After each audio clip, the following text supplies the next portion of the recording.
Welcome, hello everybody, and welcome to Two Nerds in a Pod, episode 159. It's Tuesday, which means it's time to get nerdy. This is, as we like to claim, the nerdiest gaming podcast in the multiverse, bonded by love. Your two co-hosts are myself, Maction, a tech enthusiast and occasional streamer, and my good friend and stand-up comedian, Mr. Lom Galuka, also known as Mr. Nice Guy 425. Our 1 hour mission is to bring you guys news, history, issues, crowdfunding, trivia, and lawsuits that are important to video games, and our recurring sponsor this week happens to be Game Insider Magazine. And so let's get this started. Mr. Nice Guy, how are you doing, friend? Dude, I'm doing fantastic, man. Now, if you have been listening to the podcast for a long time, as many of the listeners here tonight live have, you know that I have had a Blue Snowball mic in the past. But I now have a much nicer, upgraded mic from a company that I kickstarted, and I think my voice is silky smooth, Mac, and I'm loving it already, man. So that's what's new with me. Other than that, just basic stuff. Things are going okay. How are things on your end? Things are okay. I mean, oh gosh, I've been doing a lot of lumberjacking lately. Not You're so kidding. No, You're kidding. I've been felling a lot of trees. I haven't been doing it with an axe, but I've been doing it a lot with a chainsaw. And were you wearing like plaid flannel shirts as you were doing this? Because I can't picture that at all. yes, a plaid flannel shirt, because it's thick and it's long sleeved, and when you've got branches poking around at you, it's it's pretty good. And a big old floppy hat as well to keep the sun off. But I mean, at the end of the day, it's one of those things where it's definitely interesting. It's kind of unique, and while I have done plenty of wood cutting in the past, this has been the first time where I've been cutting down trees that were threatening structures. So specifically, specifically, it was high stakes, is what I'm getting at, because you do this wrong, and so death. Exactly. So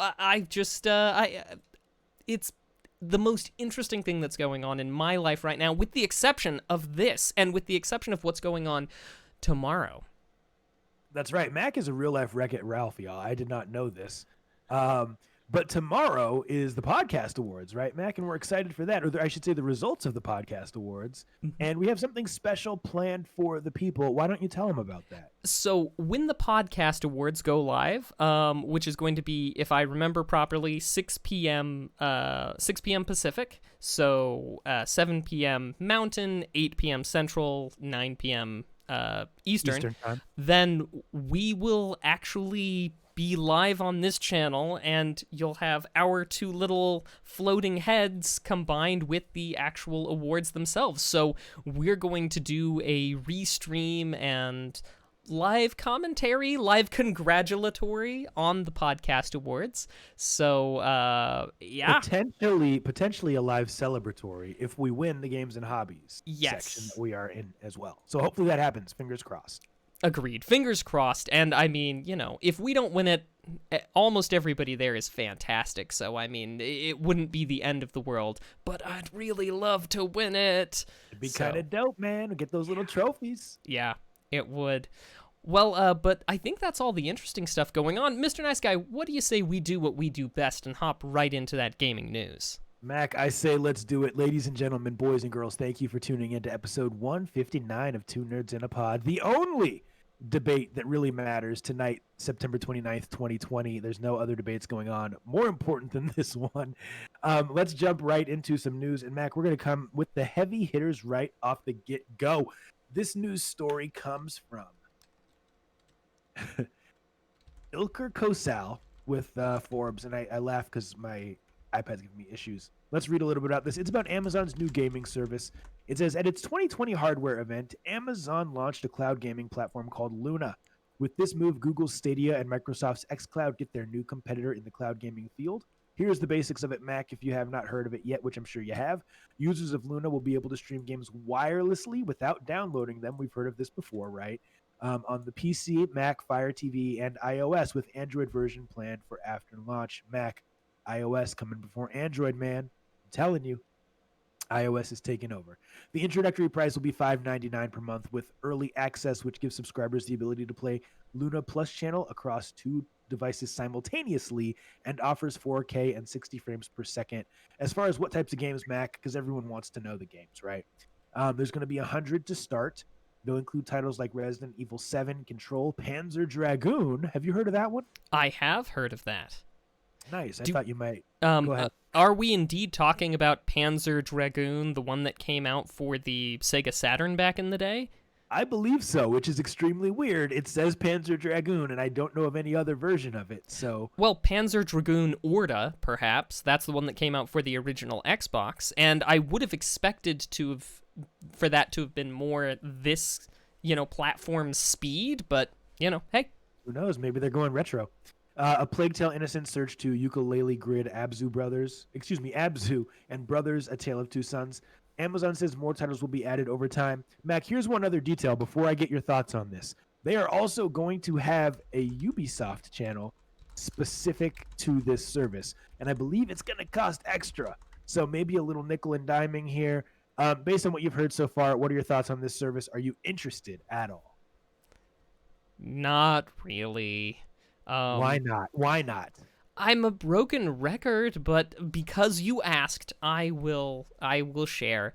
I am not a fan of gaming services that have digital only distribution, because if video game companies have shown one thing over the years, it's that they don't do a good job of maintaining the data. They don't do a good job of keeping hold of the games. And so, I mean, digital only just takes video games as an art form from being one foot in the grave to being one foot in the grave and the other foot on a banana peel. Well, let And me just say, as a point of clarification, when we say digital only here, we're talking about streaming only, right?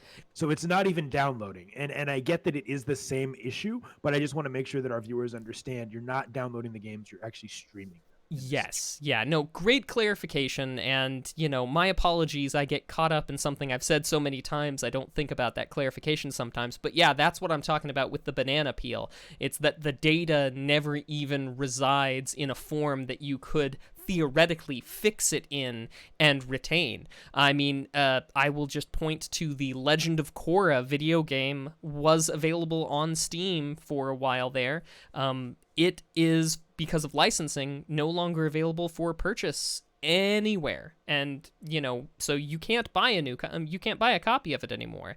But because it was not digital, because it was not streamed, I still maintain the copy that I have in my Steam library and a backup that I keep on my computer, so that theoretically speaking, even if it were to go away completely and entirely, I could stand a chance of being able to play it. And I actually really like that game, so I want to hang on to it. Okay, so let me ask you this. So let's talk about pricing, strictly pricing. Okay. Being $5.99 a month to have access to 100 games or so. It's probably going to be a rotation of games. Just to put things in perspective, Mac, because I know you're not as much into consoles as I am. Xbox Game Pass, $15 a month, which gives you your Xbox Live subscription, the ability to play online, as well as access to a rotation of games. Amazon doing something similar, albeit without exclusive games, for $5.99. What are your thoughts on the price? The price is actually pretty all right, I suppose. I mean, then again, I'm not really going for any of these, but I feel like $5.99 is not too much to ask if you are interested in having this type of a service. If you're interested in games as a service, $5.99 a month is kind of that sweet spot, and I feel like I feel like they're not reaching too far with too little, is what I'm saying. Yeah, here's what I would say. I would say the way Amazon could really get this going, and I think this is brilliant. Amazon, if you do this, I want royalties. Do this, but do it at a discount for people that already have an Amazon Prime subscription. And I am not by any stretch saying that Amazon Prime is not already giving me enough value, right? Because I get a free Twitch Prime sub each month. I can subscribe to someone's channel for free, which is a $5 value or so. I get all of my Amazon Prime stuff within 2 days or even a day sometimes shipped to my house. I get access to Amazon Prime Video, which has some good movies and shows, original shows on it. But if Amazon said, hey, you know what? $2 a month instead of $5.99 a month, you can get access to this service. To me, I'd probably do it just for the ability to play some games on my iPad when I'm laying in bed that I can't play on my Switch, right? But for someone who already wants to play games like Control and all these other games, they have a PS4 already. They have a way to play these. And I don't think that this is enticing a segment that does not already have access to these types of games in physical form or downloadable form. So that's my opinion on it. I don't know if you have anything else you want to add as far as that goes. Not really. I'm afraid I'm just too blinded by my bias against these streaming services. Well, let me ask you one more question, dude, because this really is a hot story. What do you think about the competition aspect? Because this is going up against the Stadia. It's going up against Project xCloud, which I'll give you a reminder of Project xCloud. That's Microsoft's service, which will allow you to do a similar thing. Right now, it's only on Android, but soon it will be on iOS. You can play all of your Game Pass games portably on your phone or Android tablet. What do you think about that? Does it give more competition and increase quality from other people? Well, I am of the opinion that, when you have more people competing in the same sphere, that quality does tend to improve because, there is a drive to make innovations. And just so long as it's competition in fact and not competition in theory, then yeah, that tends to work out. And so this could be good. This could be good overall. And here's to hoping that it does incentivize things. I mean, there are enough Stadia exclusives, for example, that will only be streamed and are unique to Stadia so that the second Google shuts it down, those games are lost forever. And that's unfortunate, but I mean, here's to hoping that something about what Amazon does or something about what Microsoft does convinces them to be more reasonable about stuff like that. That's my big thing here. Even within that context of hoping for competition, I hope the competition incentivizes the correct decision to be made about video games as an art form. Absolutely. And awesome comments in the chat. People talking about latency and how that's always an issue with streaming, as well as the fact that Google and Amazon are both rich and they can afford to do this. Well, let's keep things moving on. This next story comes from Game Informer by Leanna Rupert, and it deals with Godfall. It's going to talk about next-gen pricing, Mac. We've already talked about this a little bit, but we're going to talk about it again. It says the studio behind Godfall has confirmed the pricing for the 3 editions of the game coming out on November 12th, with pre-orders now available. For those interested in scooping up the upcoming title, here are the 3 different versions that are available to pre-purchase. Standard Edition Mac is going to be $69.99. Not $59.99, $69.99. We're going up $10. Godfall Deluxe, $89.99. Godfall Ascended, $99.99, $100. All versions will come with a special Godfall starter pack. Mac, the reason that I bring this story up is because Godfall is going to be a new IP. It's going to be a PS5 exclusive, or I should say a PlayStation exclusive, and it's not something that's established. In my opinion, I can understand if NBA 2K is going to charge $70. I can understand if Call of Duty is going to charge $70, because those are games where, to a certain extent, we know what we are getting. They're a known quantity. We've played them for years and years and years if we're into those games. Godfall, brand new. It looks dope, action RPG, but we don't know. Bad idea or good idea for a new IP to establish itself by charging the higher next-gen price? What do you think?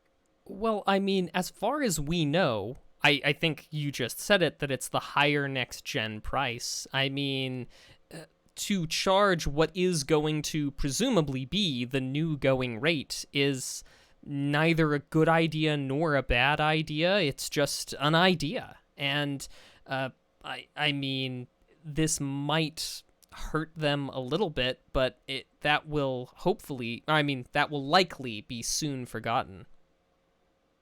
Yeah, I mean, I think you're right. And I think it will be forgotten if the game is good.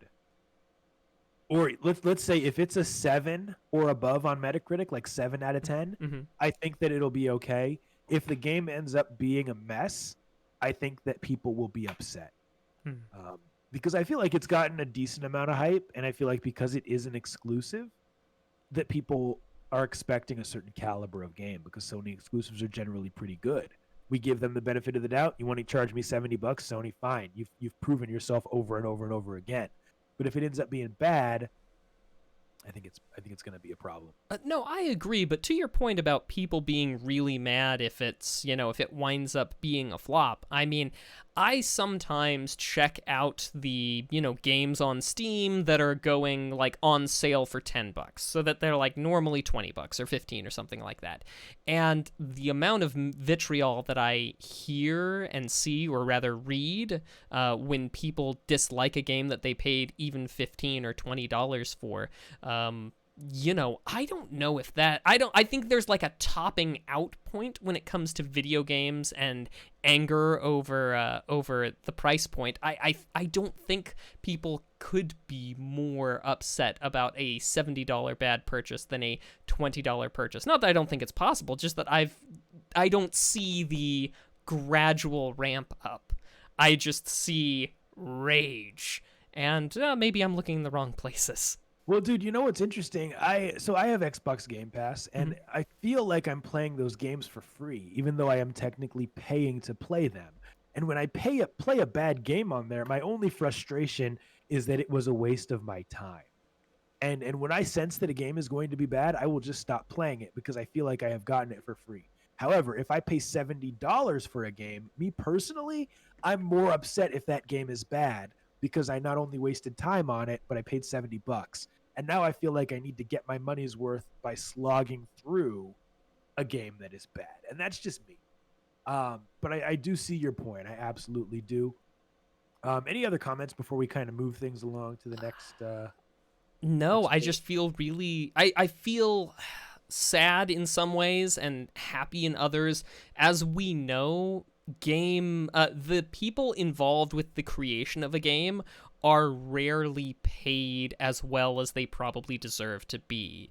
And Agreed. While I would love to think that this increase in pricing for the next gen will result in better payment to the people who are doing the work, the people in the trenches making the game happen, that is unlikely to happen. But I can dream, can't I? I would be more comfortable paying higher prices than I currently do on video games if I knew that money was going to the people who did the work. Yeah, I agree with you 100% on that. I agree with you 100%. Well, let's do one last news story. These have been great discussions, but we want to keep things moving along. So this last one comes from GameSpot.com. Just a simple kind of cool story about some accessibility options being added to Assassin's Creed Valhalla. This is by Steve Watts at GameSpot. The new trailer for Assassin's Creed Valhalla introduces some new story hooks and finally ties the story to the assassins. But the trailer is also notable for its accessibility options. Skipping down, as noted by accessibility specialist in Hamilton on Twitter, the YouTube version of the trailer features a new option in the settings menu. Right between the subtitles and quality options, you can find a new audio track option, which lets producers upload audio track variants. In the case of the Valhalla story trailer, that includes an English descriptive option, which includes narration for blind viewers worked in nicely between bits of dialogue. Mac, this is literally just a feel-good story because I really like the concept of making things accessible to as many people as possible. If someone is blind, if someone is deaf, whatever it may be, I feel like we should try to make sure that those games are accessible to them in some form. And I know that you're in agreement with that as well. Yeah, I mean, this is great. I've felt for a while now that the Xbox adaptive controls that they've had, that was really, really awesome. And obviously there is some amount of limitation there. You can only do so much with the with a controller that's more accessible. But this is a delightful, this is great. The ability to make games more accessible to people who otherwise would have trouble. That feel-good story, yes, this is the kind of news we need right now. Thank you, Mr. No problem. No problem. And that has been our news for the week, Mac. All right, well, now that we've taken a look at stuff going on right now, let's take a little look into the past. I have a few games in mind that were released this week in years before. Technically, I'll start with the earlier stuff first and say technically we begin our tale with 2017 because technically there was an SNES release of Star Fox 2, an unreleased game that they released for the SNES Classic, of course. That's right. So technically that, which, I mean, I don't know. Have you played Star Fox 2? I have not played Star Fox 2 yet. Me neither. And one of these days I will get to it, but, but it is not this day. We'll move a little bit farther back of 2007, Halo 3 for the Xbox 360. That came up last week in Game Trivia, where Mr. Nice Guy nailed that question, and I recently had the delight of playing it via the Halo Master Chief Collection on PC with a friend of mine, so that was good and fun too. A little bit farther back, 2001, we saw the release of Silent Hill 2 on the PlayStation 2. Now, I am not a connoisseur of the Silent Hill franchise, but I understand that Silent Hill 2 certainly has its fans. But nonetheless, worth mentioning. 1996. The launch of the Nintendo 64, of course, with Super Mario 64. And, I mean, even I, someone who didn't get a Nintendo 64 until just a few years ago, and did not play through Super Mario 64 until, again, just a few years ago, I cannot deny the delight of playing that game, especially when I wasn't yelling at Lakitu to, work with me on the camera angles. But, nonetheless. But the real one that I wanted to zero in on was the release in 1993 on the Mac for Myst. Myst, you might be also familiar with with the sequel game, Riven. These were essentially atmospheric point-and-click games, right? Pre-rendered photos that you would page through. You would move through the thing, and I think that a lot of great things are covered on an Ars Technica War Stories video about Myst. But I think the coolest thing about it is that there were severe technological limitations in trying to get Myst playable, because these were going to be on CD, on compact disc, if you will. And at the time, there was really only one speed that compact discs could run at. I mean, maybe somebody had a dual speed, but for the most part, they just had one speed they could run at. And another related old technology by most people's standards, hard drive platters. These I've got a point going on here. There are read and seek speeds that are possible, right? This is one of the reasons why most of us have transitioned away from hard drive platters onto SSDs, because we don't have the same limitations of spinning up a disk and trying to read data from it. So at the time, 158 kilobytes per second was the sequential read speed. That was the read as it traveled along the disk at its one single speed, spitting out those ones and zeros, putting data into the buffer in order to give you a gaming experience. But seeking to different places on the disk would have been madness. And so they had to do a lot of work to, number one, try and compress all these pre-rendered images down so that there weren't horrible lag times, but also to integrate not just the images, but also the music, the background music, the music from, you click a thing, shutters open, and there's a shutter open sound. And the way that they did that was they followed the same principles of disk defragmentation. defragmentation, which had been around, since I want to say 85 or 87. And the idea is that data that you're going to be using in the same, use applications, you stack near the same place on the disk, or in a hard drive sense, on the platter, so that you don't have to stray very far to find the other data points. Now, this isn't anywhere near as big of a deal now as it was back then, but in a lot of the ways in which the game runs is directly informed by the limitations of the time. And if you haven't before thought about what kinds of cuts had to be made, what kinds of creative decisions could not happen because they had to build to that 158 kilobytes per second sequential read speed that was available from disks of the time. This is why I think Myst is such an important game, not just because it was cool, because it was fun, because I love it, but also because it serves as a good marker in technology, in video game history, to just be like, hey, there were real reasons that we had to do stuff like this back in the day, and the art was informed by the tech, and it still winds up being a fantastic game, and one that has held up really well. That's what I had for video game history today, but if you have not already played Myst, you owe it to yourself to get a copy and play it, because it is, as the youths would say, baller. Fire, straight fire. Well, thank you for that history lesson, Mac. Very informative. Literally, dude, I did not know about the disk defragmentation that was taking place in order for that to work properly.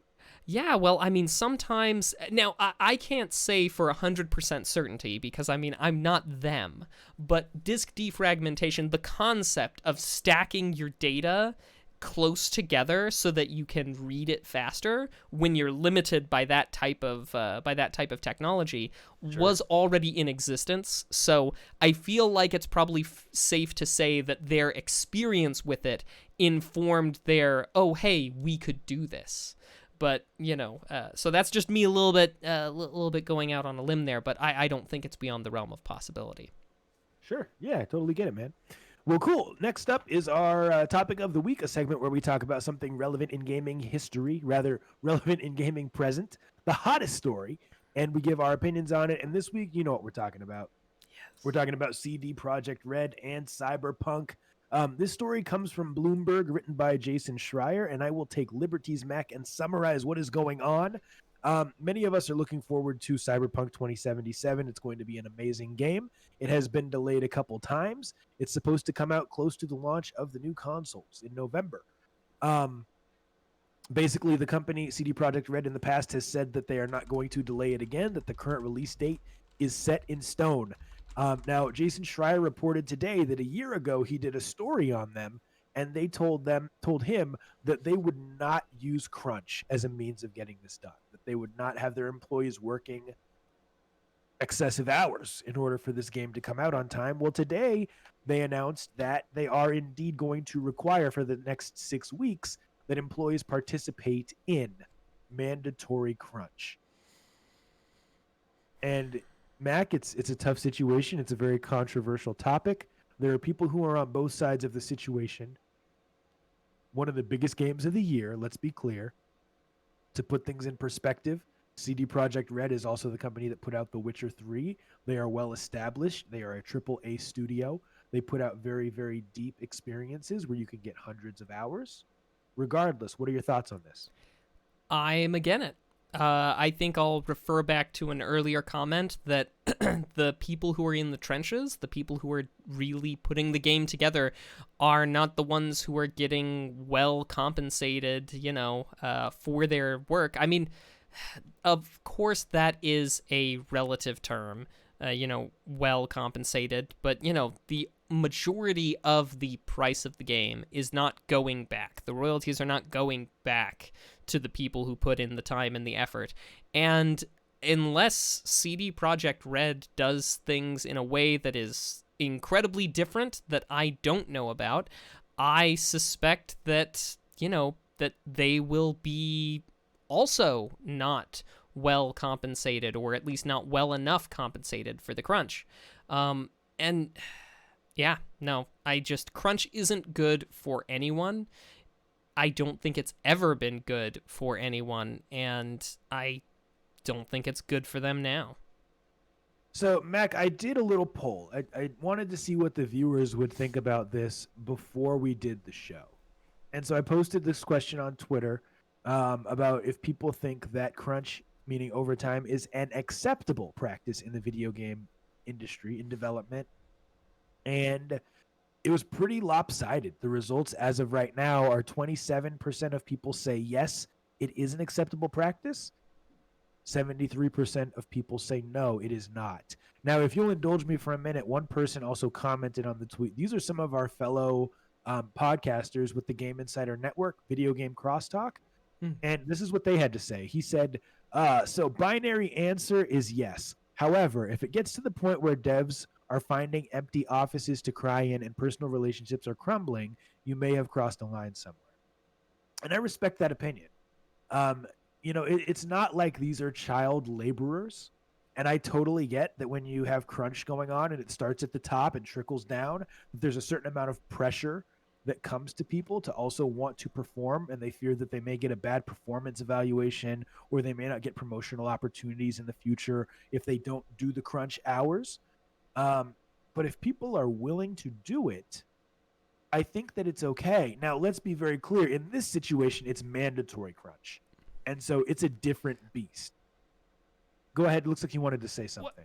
Well, yeah, no, I agree with you. It's a different beast, and I think that a lot of times, we talk about voluntary crunch or being willing to put in the hours, and I hearkening back to the comment that you made earlier about, buying the game for however many dollars and like, oh, I guess I have to power through it because I paid so much for it.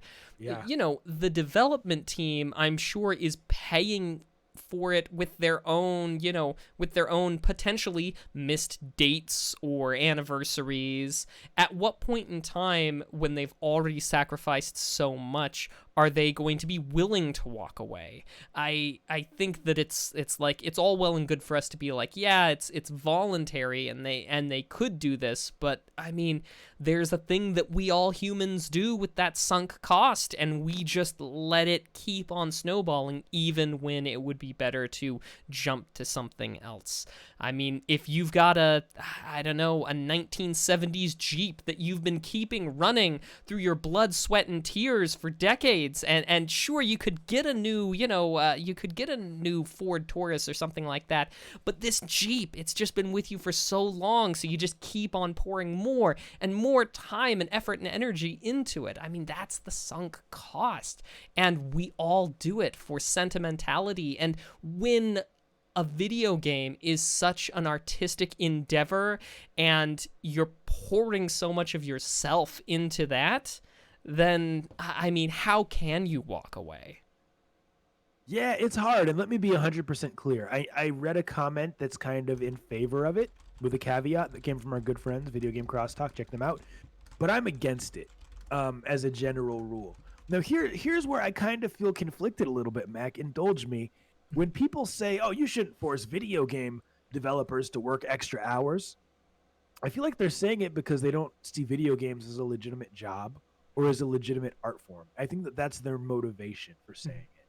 And that's where I disagree. Because if it's someone who is flipping burgers, or if it's someone who is washing cars, or if it's someone who's doing some other job, no one really complains when there's crunch. No one says, hey, you're making people get burned out washing these cars, you know what I mean? Or renting these cars like I did right out of college, right?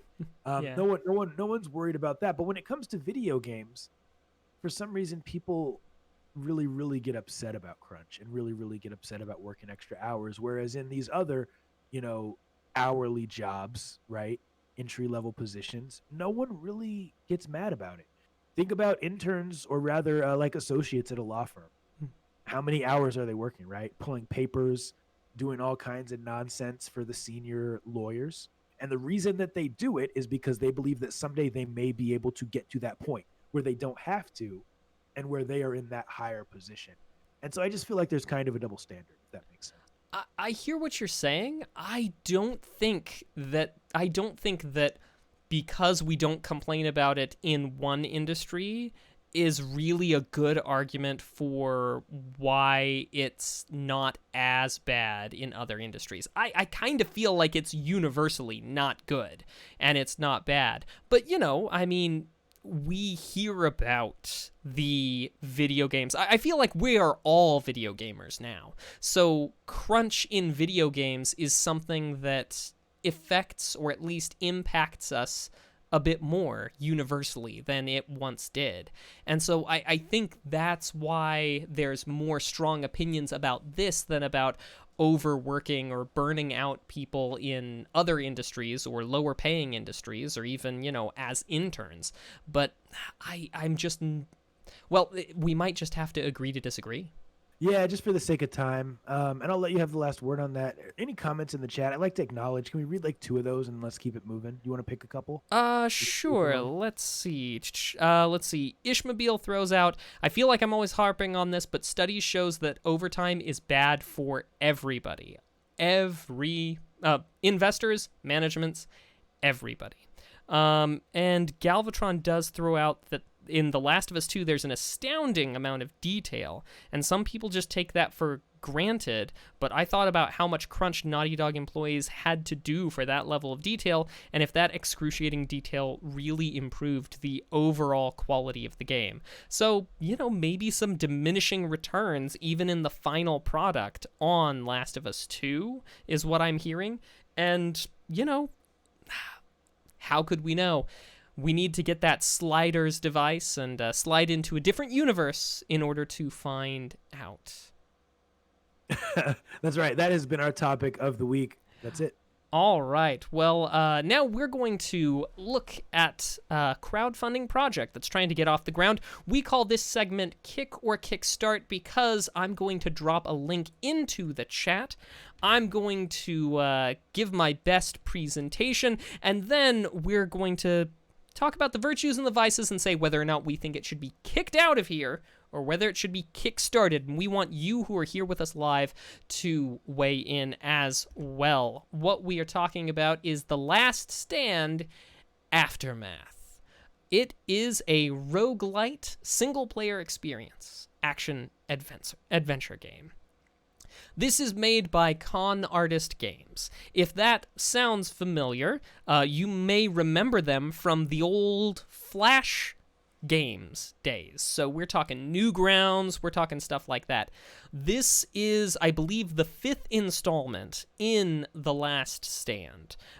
There were several, they were kind of, side view. The zombies would come in waves, you would shoot them and all that jazz. I have some very fond memories of taking time that I should have been using for schoolwork in the computer lab and clicking away on games like The Last Stand. But they are looking for, the amount they're looking for is $50,000 to fund the game. They've got 22 days left to go, and they're already at $13,000.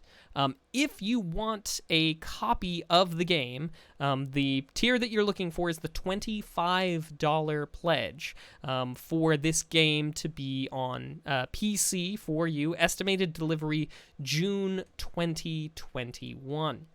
Now, $40, though, I will note, is going to give you beta access to the game. And I have to read a question that is answered in this Kickstarter because I think it's, pertinent here. The question, it says, please note that you will not be permitted to stream or share screenshots, footage, or other material from the game. Because the game is still in active development, it is important for us to be able to control how the game is shared and presented until it approaches its final form. I have problems with this, but we can come back to that. because I have, because I want to hear what you think before I start talking about my misgivings. Let's start with the positive. Yeah, and I'm with my positives or Yeah. yours? So I'm okay with that, what you just said, with them Mhm. not wanting people to stream it. I mean, that's very standard procedure for Mhm. many games where they give early access to people. So I don't have a problem with that at all. Um, I like that they're making something that we're familiar with Mhm. and doing it in a universe, in a theme that is something we're also familiar with. So they're doing zombies, right? Mhm. We all know zombies. We know how it works. You shoot them. You have limited ammo. You got to aim for the head, right? You don't want to get bit. We know how roguelites work, right? Yeah. You play through, you die, and then you start a new run, and so you keep some of your weapons and things like that. You keep some of your upgrades. That's what I like about it. What I don't like about it is those exact same things. It's a roguelite, which is something we have a lot of, and it's a zombie game, which is something we already have way too much of. And so I don't know if this is going to catch anyone's eye. I don't think that it's something that we need right now. Mm-hmm. Well, I will say, since of course the podcast itself is more of an audio medium, in addition to the roguelite aspects and such, it is a sort of isometric view from up top, a third-person isometric view. There's going to be some amount of building your base and the like, but I mean, what zombie game would there not be without looting, building, traveling, and hopefully surviving as long as you can. That being said, though, I hear what you're saying. I don't know as I'm burned out of zombies and roguelites myself, but I definitely hear what you're saying there. So let me throw out some of the stuff that I don't like now. For starters, I feel like that embargoing the beta access, especially when it's a Kickstarter, is a bad idea. I have kickstarted plenty of games that have had beta access. I have never backed one that had an embargo. They were all very, very cool with it, and I think it's one of those things that I feel like makes the development, improves the development. I hear what they are saying with like, well, we don't want to be, dictated to, I suppose. We don't want to be pressured by outside forces, perhaps. But I have only seen that do good things for the development of a game. Like in terms of exposure, or as far as terms of them getting feedback from a larger audience? The latter. And I suspect the former as well, but certainly the latter. But I mean, it's their game; they can do things with that. So I will say though, I haven't always been pleased with the other titles in the Last Stand games. I think it was the third one that really went with this sort of almost pay-to-win, pay-to-play type of model. It was the first two were free and pretty darn good, and then it went to this sort of thing where it's just like, oh, build your base. It's like, well, maybe pay extra money to have it go faster. It had, exactly. It had lots of that, which I really didn't appreciate and didn't like. And then, of course, me, if you're going to ask for my money, I want to see a playable demo. I don't want to see pre-renders. I don't want to see any of that. I want to try it out myself and let me make up my mind. And this doesn't have a playable demo with it. No. What are they thinking? I feel like it's an outflow of the beta access idea. The idea that we want to tightly control what you see about it, and we want to tightly, it is important for us to be able to control how the game is shared and presented until it approaches its final form. And I think this is a way where keeping too tight of a control is a no thank you from me. So I guess I've already given mine. I say kick for those reasons. Con Artist Games, I wish you the best, but I mean, come bring in the fire next time.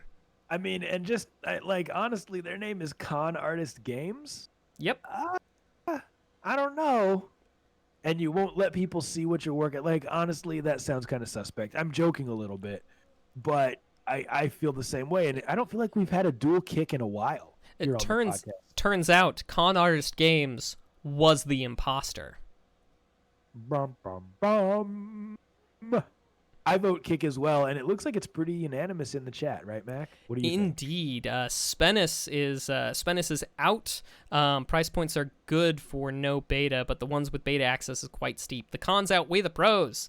Ishmobile doesn't think he'd actually buy it at 25. Give it the kick. Kane with the kick. Yeah, it looks like it looks like it's looking sus. So we will. So we'll just have to leave it at kick. We wish you all the best. We hope you get funded, but sadly, Con Artist Games, The Last Stand Aftermath is just not for us. And that's been Kick or Kickstart. That is exactly right. Now, Mac, one question I have about it real quick. What consoles is it coming to? Just to PC? As far Or as is it I can see, to- PC only. Okay, cool. Well, ladies and gentlemen, it is time for a segment we like to call Nerd Flex. Woohoo. A segment where you, the viewers, try to stump the hosts and you never quite do. So if you have questions that you want to ask us this week to try to stump us, get those in the chat right freaking now. Now, in Matt, the meantime, before we get started, I just want to say that it is time for another Two Nerds in a Pod sound test. You always come bringing the trivia for us. Well, now, here's the chance for you to prove your nerdiness. I am choosing a sound somewhere, somewhen, somehow in video games, and we will play it now.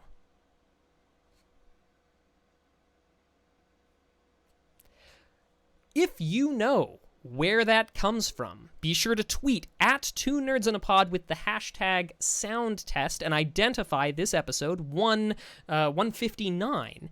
And if you have the correct guest, the first one to make the correct guess, you could win a perler made by me, delivered to you, such as the one I'm holding in my hand right now, which is a blue winged turtle shell. that thing is freaking beautiful, dude. You got to be here for the live show so you can see that. I want that. I need one of your perlers for my wall. Let's Well, talk later. I guess you're just going to have to do one of these sound tests Oh, correctly. what? I'm Mr. your Nice Guy. co-host. I can't even get one for free, man. That's messed up. I'm gonna get this sound test right before all the rest of you. I want that Excellent. perler. Well, good luck, Let's and move now on. I guess it's time for us to flex our nerdy muscles.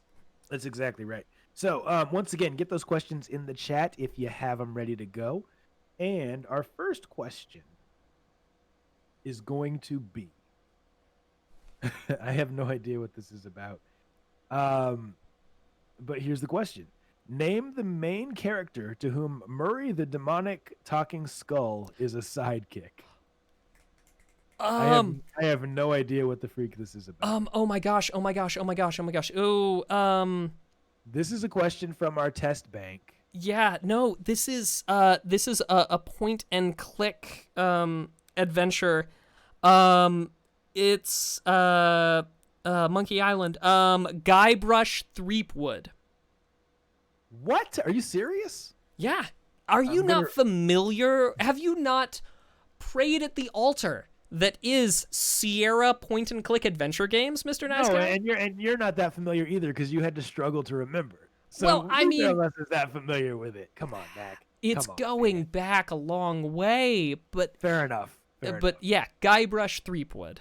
Okay, I'm gonna read that again because I have no idea Sure, go what for it. he is talking about. Name the main character to whom Murray the demonic talking skull is a sidekick. He said Guybrush. I don't even know what you said. Guybrush Threepwood. Okay, let's check the answer. My goodness. Guybrush Threepwood is correct, ladies and gentlemen. I don't even know. I still am completely lost. Okay, I will at some point in time. I promise I will stream playing through, playing through that series of games. As a matter of fact, fellow streamer, good friend Papaya Chemist recently did a playthrough of all of those, which is another reason why it's kind of kind of at the front of my mind. Nice. Well, it looks like we have a question in the chat from our good friend Spennis, and I'm going to ask for his mercy and see if he'll give us multiple choice options for this question. But here's the question, Mac. In the Uncharted series, what is Sully's actual first name? I've never played Uncharted. I have no idea. Spen is making it tough, man. I said, dude, can you give us multiple choice? He's like, you should know this one without it, nice guy. And he's right, because I've played all of the 4 canon Uncharted games. So is Sully the main character? No, that's Nathan Drake. No, Nathan Drake's the main character. Sully is like a sidekick, like a good friend, older friend. I am going to go with that his real name is Saul. Saul. Okay. Saul Goodman. Dude, it's been a while since I finished Uncharted 4, like at least a couple years. Sure. So that's what I'm going to go with. Mac, why don't you just throw out another common Ben. first name? I'll say Ben. Oh. It's now someone Victor. else. That's what they say in the chat. That's what Galvatron says. Spennis, is that correct? His first name is actually Victor? Let us know ASAP in the chat. And in the meantime, if anyone has a third question, get it in very quickly, or else we have a third question from the test bank. Let us know. While we're waiting, shout out real quick to Kane for gifting 2 subs during this stream. We really appreciate you, sub, or rather Kane giving those subs out. Spennis confirms it's actually Victor Sullivan. I should have known. I should have known. Oh well. All right. Well, Mac, we've got a third question here from the test bank. Let's go ahead and do this. Okay. And this is one that sounds easy at first glance, but it's easy to get wrong, I believe. It's a Konami question. What is the famous Konami code? The famous Konami code? Yeah, it's like you know what I'm talking about? Sure, yeah. The famous Konami code was originally a development thing left in there so that they could test through it and forgot to pull it from the code, but then it became kind of this sort of thing where people just sort of expected it, so they left it in and implemented it in other games. But I think by virtue of the way that the test bank questions are usually written, it probably wants us to speak out the Konami I was code. like, does he really think that that's what it's asking? Yeah. So no. I always mess this up when I say it out loud. So but it's something to the effect of up, down, left, right, B. And then is it BA? And then is there select start on there or no? No. Tell you what, you say BA, I'll say AB. I'm pretty sure it's BA, so I'm pretty sure I thought it was right. okay. And there's no select start. So up, down, left, right, BA. Mm-hmm. There's And no I'll say select AB. Start? Okay. I mean, All right, the thing let's flip it over and see. yeah, it's. I mean, Right. If there was select start, it would have totally just started the game. You know what I mean, you do press start after you've finished it, but that's not but I'm 99% sure that's not the thing. Okay. So here is the answer. Okay. Up, down, left, right, BA. BA, you're correct, BA. Mr. Nice Guy. BA. I am not worthy. You are worthy because you got the first one right, and I had no idea what it was. We went 2 for 3. Thank you so much for playing Nerdflex, and we'll keep things moving. All right. Well, now we move on to a little bit of legalese. So, we've got an interesting one for you. And for starters, I need to apologize because what we're going to talk about is Nintendo v. Storman, a.k.a. the ROM Universe lawsuit. Now, when our story first got started last September, Two Nerds in a Pod was on hiatus while I was living in the mountains of southern Utah with no internet and no cell phone, so we didn't really have a chance to cover it back then. But when it landed, Nintendo was seeking $2 million for each case of trademark infringement and $150,000 for each case of copyright infringement.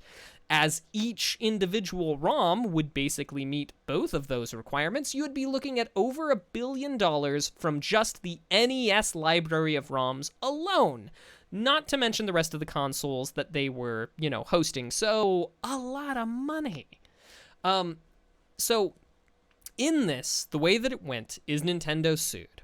Storman responded by being like, oh, but Digital Millennium copyright protections. And there's been some back and forth, because that's what you do. You get the complaint, and then you have a response, and then Storman's just like, hey, judge, couldn't you just, summarily dismiss this, throw it out? And the judge was like, no, nope, not happening. And so they're now in this point in time called discovery, which is when you have to put out there the type of documentation that could be relevant so that before the case is actually adjudicated, both sides know what's going on. I've said this before, but in a court situation, you don't have that surprise witness stuff going on. You don't have these surprise evidence. This stuff is almost always just TV. That's just on TV. Yeah, that's really just on television. There are some rare occasions where that stuff does happen, but for the most part, both sides know going in what's going on. On the 25th, so just a few days back, the judge ordered that, as per Nintendo's request, because they're in discovery phase, that Mr. Storman needs to produce download statistics on ROMs, which I don't know, he probably claimed he didn't have download statistics, as well as to produce his tax returns specifically from the years 2016 onward, which seems a little weird. You have to do just a little bit of digging, and it makes sense. Why 2016? Because the statute of limitations means that they are only going back 3 years on this one, and this one started in 2019, so 2016 makes sense. But why is it relevant that his taxes be there? As it turns out, ROM Universe was not run as an LLC. So Matt Storman, the individual, is on the hook for all of that. So because he, either doesn't have or has been unable to produce the exact numbers of, money that he received through ROM Universe, they are, he's been told that he has to turn that over so that, presumably this kind of income was claimed on his taxes. So that's how it makes the money, his tax returns, a relevant consideration. And lastly, in this recent filing on the 25th, Nintendo specifically requested that they get together to make a settlement on this before the discovery process is over, before it winds up going fully into court and being adjudicated on its merits. Let's not forget that the damages that Nintendo was seeking from ROM Universe, from Matt, was in the multiple billions of dollars. I think Nintendo's lawyers might have accepted that Mr. Storman is not going to be able to provide them with billions in compensation, and has decided that maybe a settlement's the best way they're going to go. I don't know for sure, because I'm not a lawyer, I just play one on a podcast, and while this is still a developing story, I'll let you know if I hear anything more about it. It is interesting, it is relevant, but, it's just legalese. Dude, that was fantastic, and I want to know what happened. I will let you know when I know. Fantastic. Well, ladies and gentlemen, that's been our show. Thank you for tuning in to episode 159 of Two Nerds in a Pod. Now, before we go, we have one last segment we like to do called What We've Been Watching and What We've Been Playing, where we talk about the cool, nerdy stuff we've been into on YouTube, on Netflix, on Hulu, on regular TV, the games we've been playing on mobile, on PlayStation, on Xbox, on Mac, on PC, and on our mobile devices. And if you're here live, you have a job to do. Let us know in the chat what you have been playing, because we're always looking for cool, nerdy stuff to get into. Mac, I'll lead out today. What do you think about that? I have been playing Neon Abyss on my Xbox, which is it's a roguelite basically, right? It's just a roguelite where you go around, you shoot stuff with your gun, you beat bosses, you go through different rooms, you collect keys, upgrade your gear, and when you die, you start all over again. And it's been a blast. I've really been enjoying that. Now, Mac, the game that I probably played the most, that meant the most to me this past week, Donkey Kong Country 2, ladies and gentlemen. That game came out on the Nintendo Switch, I believe September 23rd, on the Nintendo Switch Online, and that's one of my favorite games of all time from my childhood. I will never forget the birthday, 5th grade, when I got that game for my Super Nintendo. It was one of the best birthdays I've ever had, and playing it almost brings a tear to my eye because it is gaming perfection. Mac, have you ever played DKC 2? I have, and it is a very good game. Yeah, and so now my goal is to unlock the secret world and to beat all the levels because I never did that as a kid for whatever reason. So that's a goal I have right now. Those are some of the games I've been playing. I've been playing new stuff too. As far as what I've been watching, just NBA basketball and the occasional movie. We watched Space Jam again this week with the kids, and it never gets old. How about you, man? What have you been into? Well, I haven't been playing much. I played a game called Project Mercury recently. It's an indie title.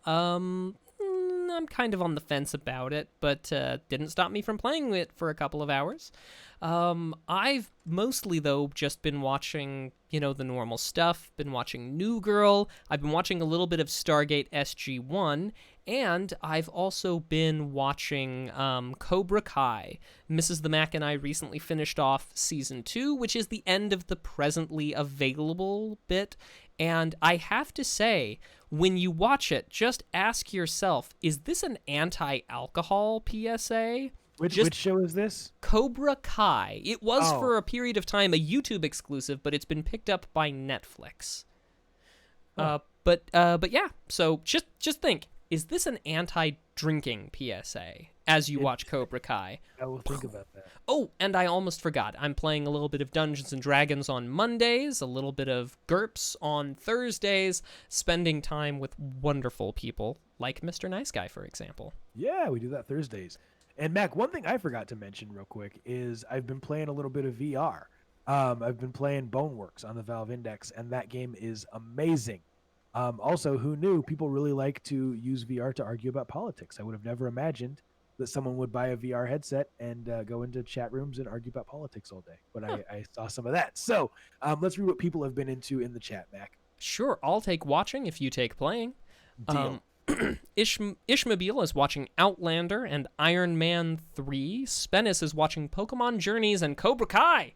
Let's see. Galvatron. Oh, that's commentary. Uncle Ruckus is... Metzgirl is watching The Muppets on the Disney Plus new version. I didn't realize there was a Great. new It's version. Good. It's good. Stargate SG-1, Umbrella Academy, The Expanse, and Inception. Uncle Yes. Ruckus is watching Rick and Morty, Simpsons, and a range of movies that I can't remember off the top of my head. And Galvatron is watching The Boys, Season 2, Fargo, Season 4, and Psych. I know, you know, that I'm not telling the truth. The truth. Love that show, man. Mm-hmm. We kind of have that vibe, right? I feel like I'd like to think so. I'd like to think that you're Sean Spencer and I'm Burton Guster. dude, if we ever work more on the YouTube channel, you know how they have that intro where they're just like running through a field Yeah. at the beginning? We should totally do that. Oh, I am so down. That'd be fun and funny. Anyway, what have people been playing this week? Ishmobile's been playing Ocarina of Time and Insurgency Sandstorm. Spennis has been playing NBA 2K21, Fall Guys, MLB The Show, Ghosts of Tsushima, and Among Us, which Among Us is dope. We need to look into that. Metzgirl has been... Oh, wait, Uncle Ruckus has been playing Payday and Gears 5 and Satisfactory. Let's see. Metzgirl playing Earthbound, GURPS, and D&D. Galvatron is playing a lot of stuff. Witcher 3, Ghost of Tsushima, Red Dead Redemption 2, Far Cry 5, Outer Worlds, Fallout 4, Watch Dogs 2, and Breath of the Wild, Mac. Why don't you take us home, buddy? Nice. Well, thanks everybody for being here. You are the greatest viewers on Twitch, listeners on podcast platform, and just the greatest people. Thanks for being a part of the show and helping us to make it what it is.